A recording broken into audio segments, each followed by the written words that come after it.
అందరికీ నమస్కారం. నేను ఛానల్ స్వాగతం సుస్వాగతం. ఈరోజు వీడియోలో స్విచ్ బోర్డ్ క్లీనింగ్ టిప్ను మీతో షేర్ చేస్తున్నాను. TV, fan, bulb, tube light on చేయడానికి ప్రతిరోజు స్విచ్ బోర్డుని తాకుతాము. కొద్ది రోజులకు స్విచ్ బోర్డ్ అనేది మురిగ్గా తయారవుతుంది. ఈ చిన్న టిప్పు పాటిస్తే స్విచ్ బోర్డ్ని ఈజీగా క్లీన్ చేయవచ్చు. మళ్ళీ లేట్ చేయకుండా వీడియో స్టార్ట్ చేద్దామండి. ముందుగా కరెంటు బోర్డులో ఉన్న మెయిన్ను పూర్తిగా ఆఫ్ చేయాలి. చేతులకు గ్లౌజెస్ ధరించాలి. కాళ్ళకు చెప్పులు వేసుకోవాలి. ఒక బౌల్ తీసుకోవాలి. దానిలో 1 కప్పు నీటిని వేయాలి. ఇది వైట్ వెనిగర్ అండి. దీన్ని 2 టేబుల్ స్పూన్లు వేయాలి. సేమ్ అదే స్పూన్తో 1 టేబుల్ స్పూన్ నిమ్మరసం వేసి మొత్తం కలిసే విధంగా కలపాలి.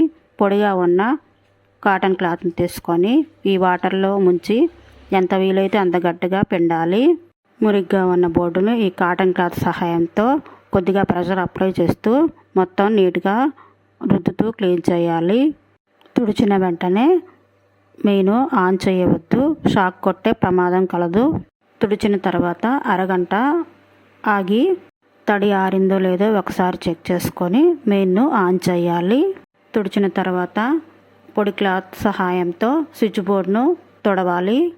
క్లాత్ను ఫ్రెష్ వాటర్లో వేసి ముంచి క్లీన్ చేయాలి. మురికి చూడండి ఎంత వచ్చిందో. ఇలా బోర్డులన్నీ నీట్గా క్లీన్ చేయవచ్చు. మరొక టిప్ చూద్దాము. ఒక బౌల్ తీసుకొని 2 టీ స్పూన్లు బేకింగ్ సోడా వేయాలి. అరచెక్క నిమ్మ చెక్కను తీసుకొని రసం తీయాలి.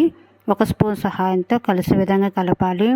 బ్రష్ ఒకదాన్ని తీసుకొని తయారు చేసిన పేస్ట్ను బ్రష్ సహాయంతో కొద్దిగా స్విచ్ బోర్డ్ మీద అప్లై చేస్తూ పొడి క్లాత్ సహాయంతో ప్రెషర్ అప్లై చేసి తొడవాలి.